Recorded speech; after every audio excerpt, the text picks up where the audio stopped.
Good morning, ladies and gentlemen, dear delegates. May I have your attention, please? Please take your seats.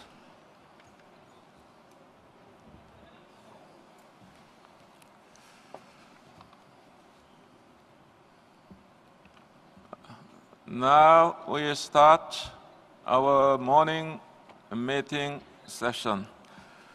The Bureau met this morning for the second time and discussed a slight revision of the timetable, which is published online. I now give the floor to the Secretary for some practical announcements. Thank you, Mr. Chairperson. Just to remind those of you in the room that there are a number of activities taking place today during the lunch break. There will be 2 information sessions on safeguarding intangible cultural heritage in formal and non-formal education organized by UNESCO, which will take place in the Hala Hala Hall on the 3rd floor. The one in English will start at 1 p.m. and the second one in French at 1:45 p.m.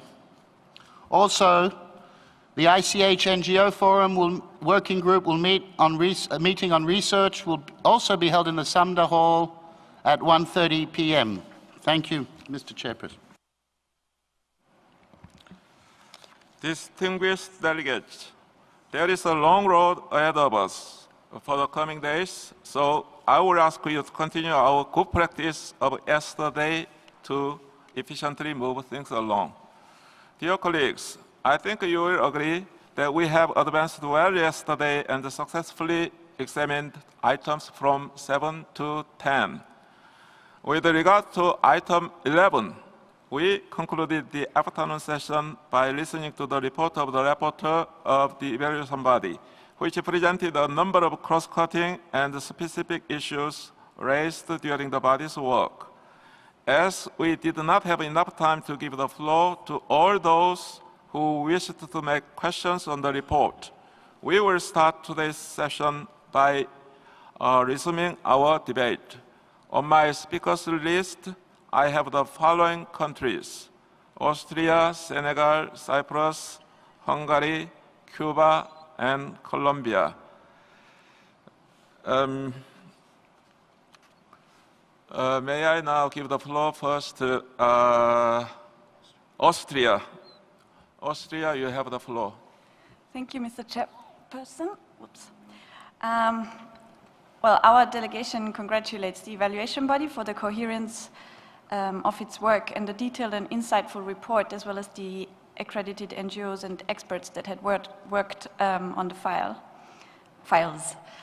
We noted and appreciated the proposed way forward regarding criteria R5 and U5, which has allowed state parties to provide evidence of the missing information on an exceptional basis during the present session. So we expect that the revised format for Section 5 will support state parties in providing sufficient information from the next cycle onwards, so that inscriptions are again based only on the adequacy of the information presented in the nomination file and not at the meeting of the committee. We also noted the evaluation body's concerns, which are directly linked to the Agenda 2030, regarding, for instance, the over-commercialization of elements, as well as gender issues and environmental sustainability. Now, these are important issues which state parties may wish to address in their periodic reports. Paragraph 64 addresses another very important, while also perhaps sensitive topic that is directly related to Sustainable Development Goal 16. Now, as mentioned in Chapter 6 of our operational directives, ICH should acknowledge the contribution of safeguarding ICH to foster peace, which is also the core objective of UNESCO. More so, spaces of memory which are addressed by the Convention are matters of education, and SDG 4 has already been emphasized during this committee meeting. We would therefore like to encourage state parties to continue recognizing, promoting and enhancing ICH expressions and practices that are related to peacemaking and peace building. Our delegation further welcomes the formulation of additional questions in section R2. Perhaps the committee could consider to define a set of indicators for this section as to what information could be considered signs of success of inscription. because presently the information provided often contains wishful statements or assertions without proper justification or concrete cases. And since this criterion encapsulates the fundamental purposes of the representative list as set out in Article 16 of the Convention, we believe it would make sense to further align the questions in the ICH nomination form with the form used for the periodic reports in order to provide a better understanding of the outcomes of inscription. Well, and finally, we thank the evaluation body for paying close attention to the linguistic quality of the files and thereby ensuring consistency. Nonetheless, when a file that represents the spirit of the Convention contains one instance of an inappropriate expression, then the body may show a little bit of flexibility and indulgence when making its recommendations. Overall, we have once again been impressed by the level and quality of explanations and recommendations, believing that the evaluation body thereby assists state parties in preparing their nominations in the future. And we therefore congratulate the evaluation body again on its work for the Convention. Thank you. Thank you, Austria. Now, Senegal.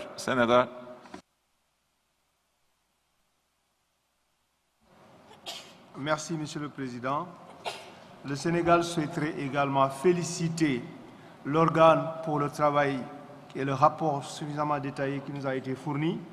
Nous le remercions surtout pour avoir évoqué dans le propos liminaire les questions clés qui sont liées aujourd'hui à la sauvegarde du patrimoine immatériel, notamment la question du genre, la question de la nature, l'implication des universités, la question de l'éducation. C'est autant de questions qui sont évoquées et qui interpellent tous les États partis. Je voudrais juste relever en ce qui concerne la nature, si par exemple le djembé qui est un tam-tam en Afrique de l'Ouest est un ambassadeur culturel de ces pays dans le monde, il ne faudrait pas quand même que la production du djembé soit synonyme de déforestation. Si on ne fait rien pour replanter les arbres, mon Dieu, c'est culturel, mais quelque part, ça nuit à la nature. Deuxième élément que je voulais aborder très rapidement, c'est par rapport également à la question de transfert. Je pense que le transfert d'une liste à une autre mérite notre attention, notamment travailler sur des directives opérationnelles qui permettent de régler ces problèmes définitivement. Mais sinon, ça va poser un problème, si vous voulez, d'approche. La seule question que je vais poser, c'est par rapport surtout à cette communication. Vous avez bien fait d'attendre que certains, de demander aux États partis de donner des informations complémentaires au lieu de renvoyer directement. Mais est-ce qu'on peut aller plus loin? C'est-à-dire, est-ce qu'on peut avoir des mécanismes de communication avec les États partis en amont pour permettre, avant d'arriver au comité, de régler toutes ces questions? Je pense que c'est important. Nous avons voulu travailler en uniformisant un peu avec les autres conventions, ce qui se passe à la 72, les rapports intérimaires que les États doivent soumettre avant l'évaluation finale, et même quelquefois la rencontre avec les États partis, c'est des choses peut-être qu'on peut envisager. Aujourd'hui, je vais m'arrêter vraiment aux 2 minutes. Je vous remercie. Thank you, Senator. Now I give the floor to Cyprus. Thank you, Mr. President. Cyprus also congratulates the evaluation body for their titanic work and thanks the Secretariat for their contribution to the examination of the files. We would also like to express our appreciation for the referral system and the newly introduced dual system of draft decisions. Both innovations allow the improvement of nomination files and the experience of the procedure. We would also like to commend the fact that the evaluation body reiterates and strongly emphasizes the fact that the inscription of an element by a state party on one of the Convention's lists does not mean paternity, ownership, or exclusivity for the nominating country. This is a problem we also face with the inscription of elements on national inventories, with communities considering inscription as a way to establish geographical origin and promote commercialization. So thank you for making this point again, and I'm sure we're going to say more about this when we discuss draft decision point 8. Thank you. Thank you, Cyprus. Now, Hungary. Thank you very much, Mr. Chair. Good morning to everybody. My delegation would go very much in the sense of what has been said so far, so I will try to be very brief. Let me also very, very warmly congratulate the advisory body for its work and for its report. They have indeed identified a number of issues, very important issues, that should guide both state parties and the committee itself in its future work and in the preparation of nominations by state parties. We think it's not only food for thought, but it's also inspiration for action as for what to do. I would only like to highlight 3 points from this rich report that I think should really be treated very, very seriously. One is the issue of shared heritage that has just been raised also by the previous speaker and also last night by Turkey. We also believe that, we are also convinced in fact, that this is a very important issue for the implementation of the Convention that touches on the inscription mechanism, and that this inscription mechanism should in no sense be used in a way to appropriate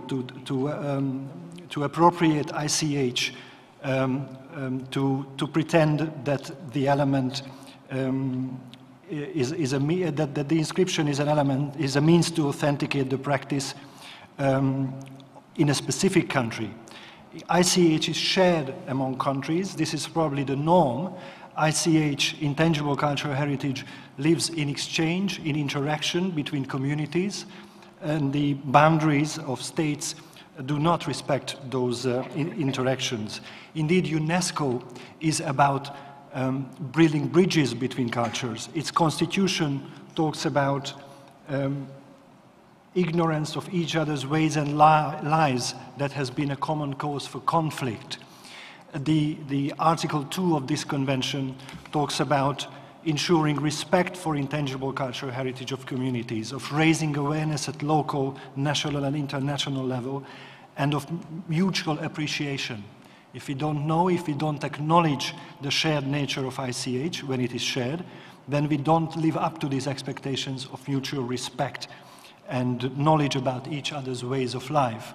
So that's why we think that the issue of shared heritage should not be taken lightly. This is a matter that should be dealt with very seriously in the committee, and I very, very much like the formulation put forward in paragraph 27 of the report, and my delegation, together with other countries, would like to propose further amendments to paragraph 8 in the draft decision. Another issue I would like to stress is the issue of gender. Indeed, it is very important that ICH has to be compatible with human rights instruments, as its definition, as its very definition says in Article 2 of the Convention, and about mutual respect again among communities and individuals and groups. If you allow me, I would not sound too pedantic if I would call for a slight discrepancy in the text of paragraph 33. It reads, other intangible cultural heritage practices may in fact be seen as reinforcing gender inequalities. Strictly speaking, in the language of the Convention, if a practice reinforces gender inequalities, then it is not ICH under the Convention. So it's just an issue of terminology. We should perhaps avoid calling ICH, even in this sense, practices that reinforce gender inequalities. And last but not least, let me also highlight the issue raised by the evaluation body concerning R2, criterion R2, and its application. There are actually 2 nominations coming up today that have problems with R2, so I think this issue should be kept in mind when making decision on those items. Thank you very much, Mr. Chair, and sorry for being a bit longer. Okay, thank you, Hungary. On my list, Cuba, Colombia, Mongolia, and St. Lucia. Yeah, before giving floor to Cuba, may I ask all the speakers to be as brief and to the point as possible, because today will be one of the longest days in our journey. Now, I give the floor to Cuba. Merci, Monsieur le Président. Je serai très brève. Je voudrais remercier au secrétariat pour l'information et aussi à l'organe d'évaluation pour son rapport. Et, on voudrait souligner quelques questions concernant les méthodes de travail. De toute façon, comme on va examiner les projets de décision concernant la prolongation du groupe de travail qui continuera en train de réfléchir sur les meilleures pratiques et les meilleures méthodes de travail pour cet organe d'évaluation. On va attendre ce moment pour nous exprimer un peu plus profondément. Merci beaucoup. Thank you, Cuba. Now, Colombia. Thank you, Mr. Chairman. We want to thank the evaluation body for this important work. We also want to thank the evaluation body and the Secretariat for this dual option they brought this year. We believe it opens space for discussion and for us to think about the content and the technical stuff of the convention and not other issues.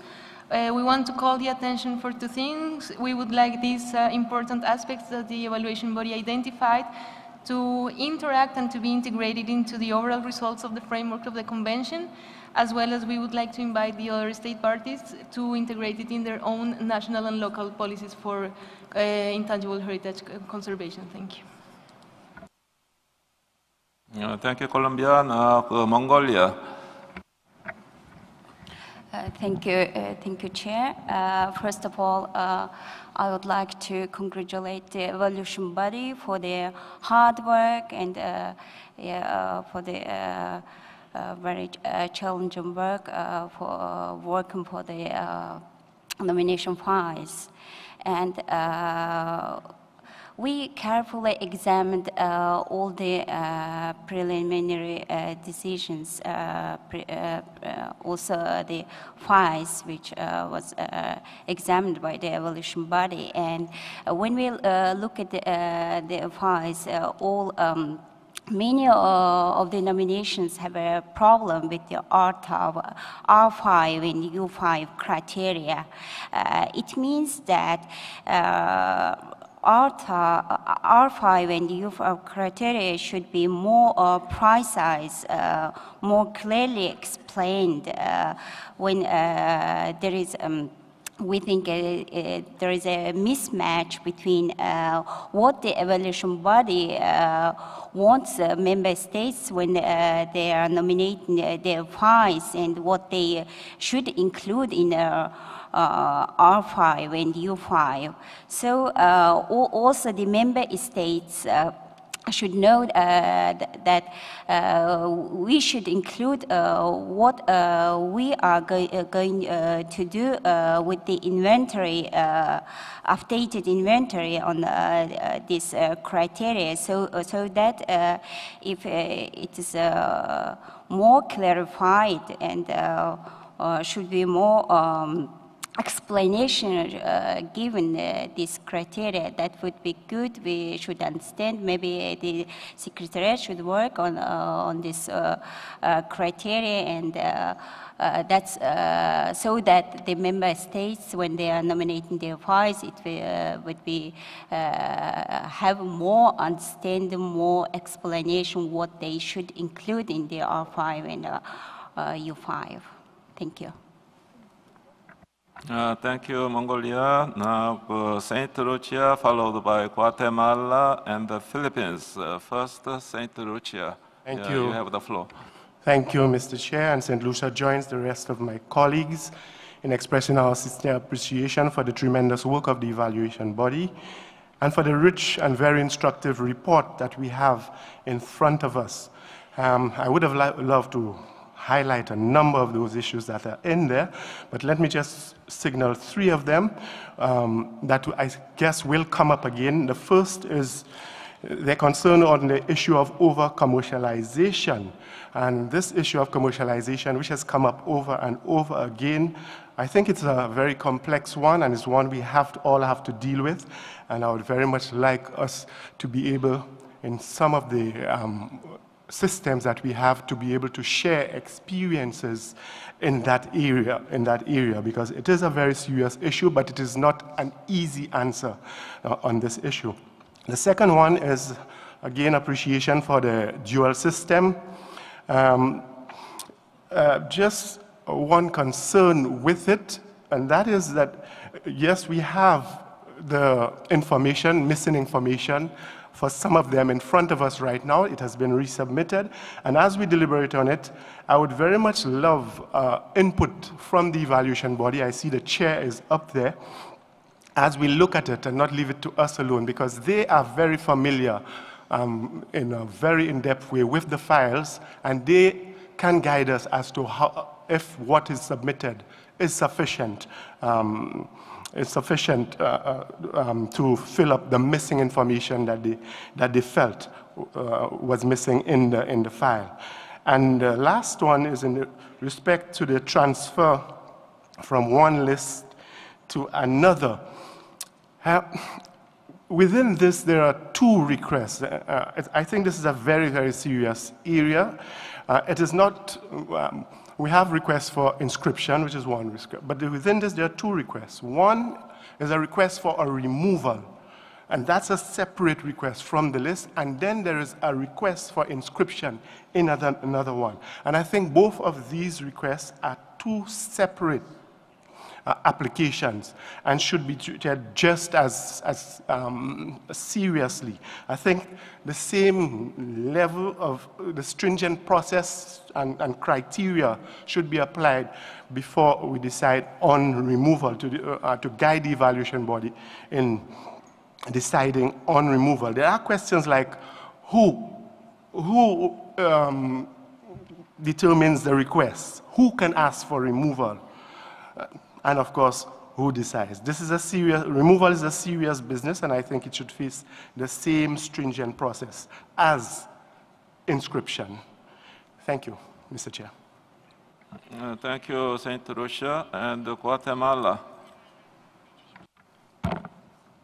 Thank you very much, Mr. President. I would like to thank the remarkable and extensive work made by the evaluation body.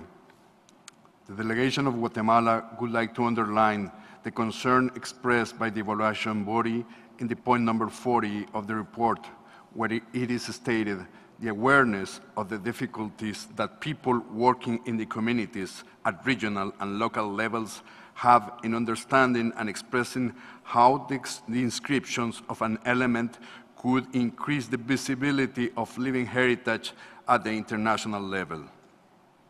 This issue should be properly addressed in order to avoid situations against the spirit of the Convention. Thank you very much, Mr. President. Thank you, Guatemala. And as a last speaker, Philippines. Thank you, Mr. Chair. Similar to the previous delegations, we would like to thank the evaluation body for their valuable work and their report. We shall save our questions on the dialogue for later in our session, though we think dialogue between the evaluation body and the nominating states parties would be valuable to clarify questions pertaining to R2 and other criteria besides R5, and this has been mentioned by previous delegations too. We also think some of this is related to the short amount of space, only 100 to 150 words, that states parties are given to answer the complex and nuanced questions in the nomination forms.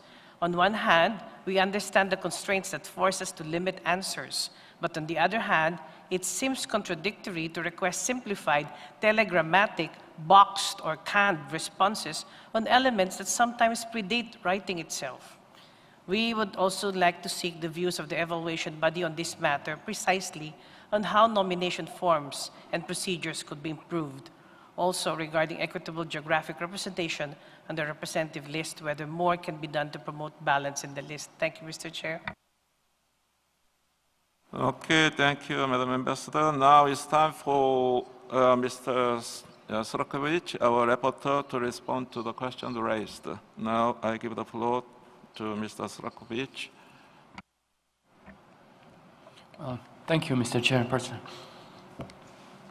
Well, there were a number of issues that were raised, and we want to use this opportunity also to thank you for the appreciation of our work. It was kind of collective work on different issues, different cross-cutting issues as reflected in this general report. As regards this question of timely submission of additional information to the dual options, I don't know exactly. I would maybe ask our colleagues from the Secretariat maybe to interpret this possibility of some kind of submission prior to the committee. But as you know, this was done on experimental basis this year, and then next year with the introduction of the new nomination form as amended, especially with the R5 criterion, it will be divided into more subsections, and I guess it would be clearer by that time. And maybe by that time it wouldn't be needed that we have some additional stages of additional submissions of documentation.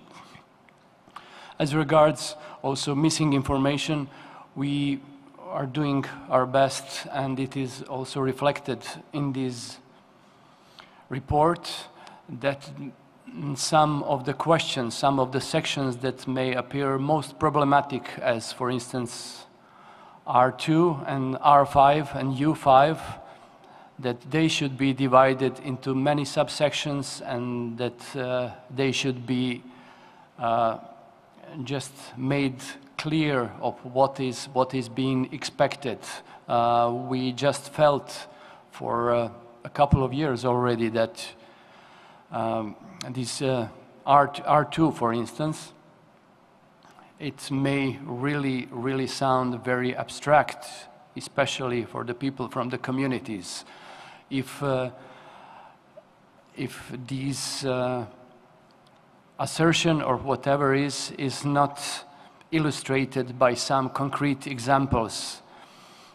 And as we said, that if we put it in different boxes, that just not in the boxes, but boxes could only help in to these narratives, that together with all other ways of explanations, that would be enough for us to deliberate and to evaluate in the best possible way. Thanks.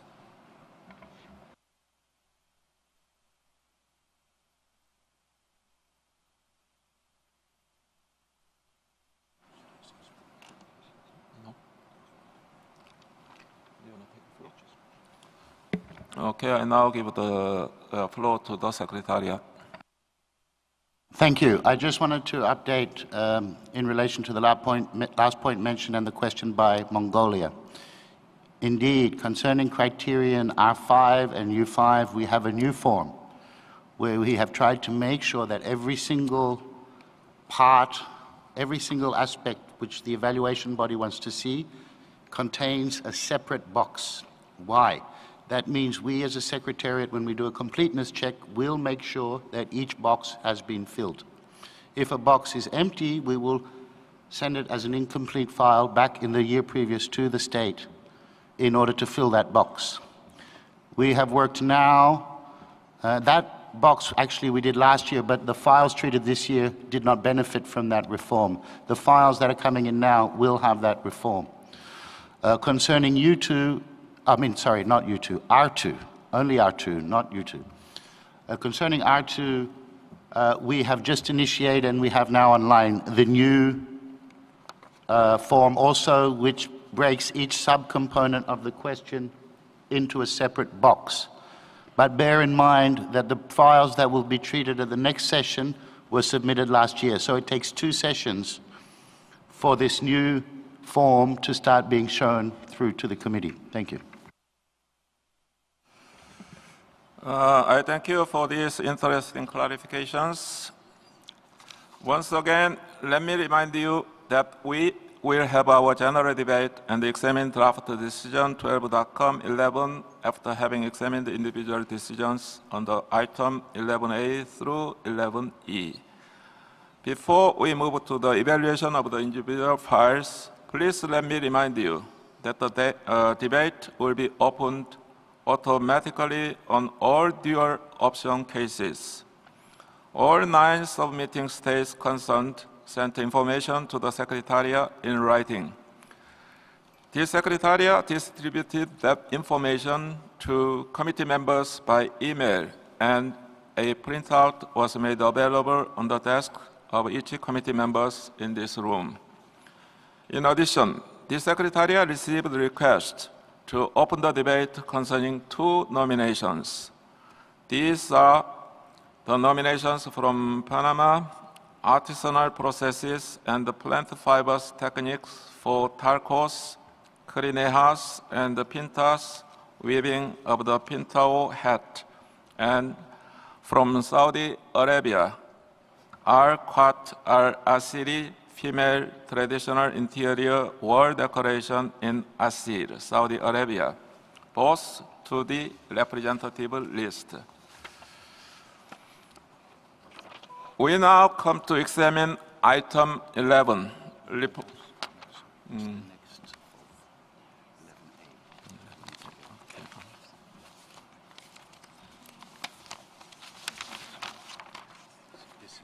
Okay.